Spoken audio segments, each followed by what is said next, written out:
Welcome to the product from OPPO Find X2 Neo, and I'll show you how to enable disable NFC on this device. So first let's open the settings app, and then we should click to connection and sharing. Here we'll see an NFC section. Just tap here, and to activate or turn off the NFC we should click on the switcher. And that's it. Also, we have one more way how we can activate or turn off the NFC. First, we should open the notification panel shortcuts, and after that, somewhere here we should find NFC icon. Just click here once on the icon to activate it. To turn it off, we should click on the icon once again.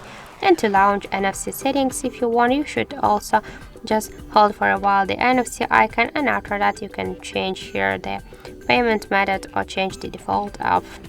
So that's it. Thank you for watching, and if you find this video helpful, don't forget to leave a like, comment and to subscribe our channel.